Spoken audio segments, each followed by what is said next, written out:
सब लोग उदाहरण देते ना राम सेतु में गिलहरी का। एक छोटी गिलहरी थी, वो पत्थर नहीं उठा पाती, वो क्या करती थी, रेत का एक कण अपने मुंह में फंसा के लाती थी और पत्थर जहां दोनों जोड़े जाते थे वहां डालती। हनुमान जी बोले, गिलहरी तुम बीच में नहा नहाए घूमती रहती, चिचिर चिचिर चिचिर करती थी, अभी किसी का पैर बैठ जाएगा, चावल नहीं निकल जाएंगे, भीतर की आते बाहर निकल आएगी, वो चावल नहीं, तुम बीच में मत घूम जाओ।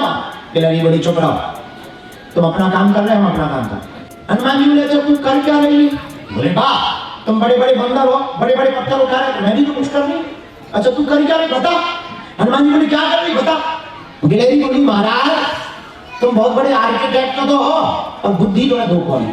हनुमान जी बोले, वाह क्या बुद्धि नहीं है? बोली, महाराज आप पत्थर जोड़ रहे तो दोनों के बीच में एक जगह हो गई, दोनों के ज्वाइंट में एक स्पेस हो रहा। प्रभु के चरण कोमल है, वो चलेंगे तो जो ज्वाइंट की स्पेस है, जो जगह है, उससे उनको हो सकता पैर में मोच हो जाए। तो मैं क्या कर रही हूँ, जितने ज्वाइंट की खाली जगह है ना, मैं भले ही छोटी हूँ पर एक एक रेत का कण ले जा करके मैं उन जगहों को भर रही हूँ। मुझे पता है मेरी कोई भूमिका नहीं है, और महाराज कभी भी अगर इतिहास लिखा जाएगा तो ये भी तो लिखा जाएगा कि मैं भले ही पत्थर नहीं उठा पाई और मेरी जितनी क्षमता थी उतनी क्षमता से मैंने राम सेतु में भी सेवा की। और हनुमान जी जैसा कोई दूसरा देवता और देवता हनुमत से ही और देवता चित्त भी नहीं लगते, पर हनुमान जी सब सुख दे देते हैं। ऐसे वीर बजरंगबली जो सब सुख लहे, सब सुख क्या क्या, राम सुख भी और राज्य सुख भी, हनुमान जी दोनों सुख देते हैं, राम जी से भी मिलवाते हैं और राजा भी बनाते हैं। एक बात और, कुछ लोग जो नेता है उनसे पूछो क्या टेंशन है, वो कुछ बोले या ना बोले पर अकेले नहीं दे, वो बोलते हैं कुर्सी रखे सके जाए।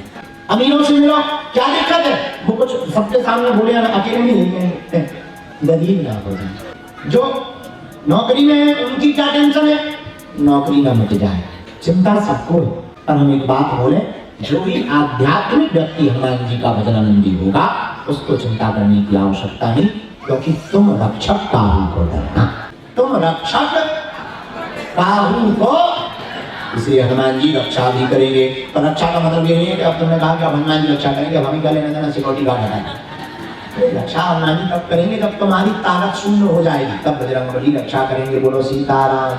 हनुमान जी निधियों के मालिक हैं, तो हनुमान जी केवल राजा है नहीं, क्या हनुमान जी राजा है? हाँ है। कब?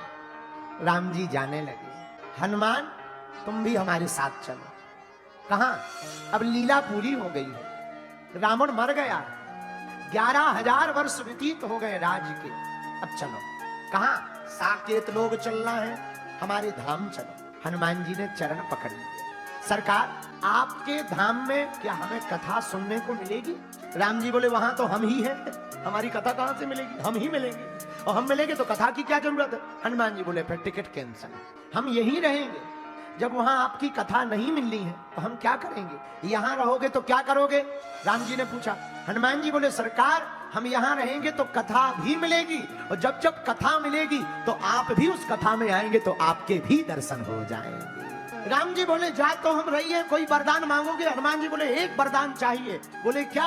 हनुमान जी हाथ जोड़ के बोले, सरकार आपकी जहां जहां कथा हो वहां वहां हमें सुनने का मौका मिले, ऐसा वरदान हमको चाहिए। राम जी हंस गए, बोले, बड़े चतुर हो। हनुमान जी बोले, क्यों चतुर है? राम जी बोले, इस वरदान को मांगकर तुमने ये मांग लिया कि एक जगह अगर कथा हो तो एक आदमी का जाना संभव हो, पर एक समय पर अनेक जगह पर कथा हो तो अनेक रूप बना करके तुम पहुंच सको, यही तुम वरदान पाना चाहते हो। हनुमान जी बोले, आपने ठीक पहचान लिया, बहुरूप धारण करने का ही दे दीजिए, क्योंकि हनुमान जी हर जहां राम कथा होती वहां हनुमान जी पहुंचते हैं। अच्छा प्रश्न ये खड़ा होता, अब यहां भी हो रही तो इसी समय पे कहीं और हो रही हो, तो क्या यहां हनुमान जी है वहां नहीं है? नहीं नहीं नहीं, वो तो सब जगह है, क्योंकि विविध रूप बहुरूप धारण करने का वरदान प्राप्त है। राम जी ने कह दिया तथास्तु, लेकिन जाते जाते हनुमान जी के मस्तक पर टीका लगाया। हनुमान जी ने हाथ पकड़ा, सरकार ये क्या है? तब राम जी ने कहा, हनुमान आने वाले समय में द्वापर में भगवान श्री कृष्ण के रूप में हम ही आएंगे, लेकिन कलयुग में बहुत देर से हमारा कल की अवतार होगा, तो कलयुग के राजा आज से तुमको ही घोषित किया जाता है। ये हनुमान जी के पास जो मुकुंद नाम की निधि है उसका परिणाम है। इसलिए गांव में इसका प्रमाण क्या है कि हनुमान जी कलयुग के राजा है? तुम्हें गांव में शंकर जी का मंदिर मिले या ना मिले, राम जी का मंदिर मिले या ना मिले, पर हमारे भाई साहब का मंदिर जरूर मिल जाएगा। इसका दूसरा प्रमाण क्या है? और देवताओं की प्राण प्रतिष्ठा करनी पड़ती, बुलाना पड़ता, मूर्ति बनवानी पड़ती। ये इतने सरल हैं क्योंकि राजा हैं, इतने सरल हैं कि हनुमान जी महाराज कहीं भी प्रकट हो जाते। कुछ नहीं, पत्थर में थोड़ा सा मुंह दिख रहा हो, सिंदूर लगा लो, बजरंग बली प्रकट हो।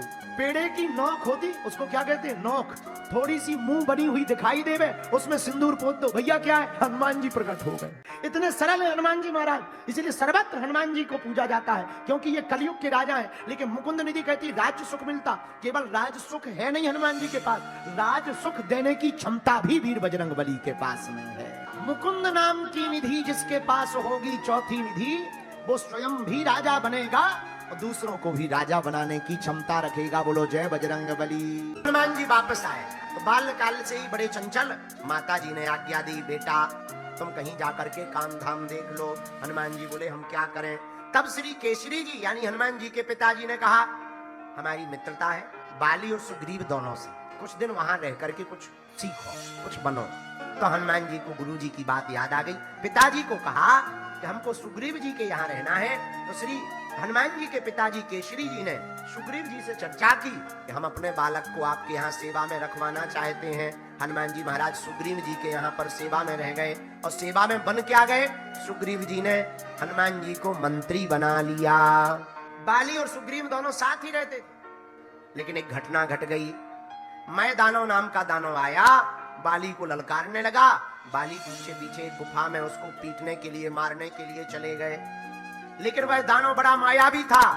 तो बाली ने अंदर जाते जाते अपने भाई सुग्रीव से कहा सुनो हम अंदर जा रहे, 1 महीना 1 पक्ष तक तुम हमारा इंतजार करना, तो 1 पक्ष में अगर हम लौट करना आए तो समझना हमारा शरीर पूरा हो गया, तो तुम गुफा को बंद कर देना या यहाँ से भाग जाना। ऐसा कह के बाली अंदर चला गया। 1 पक्ष पूरा हो गया, खून की धार भयंकर बहने लगी।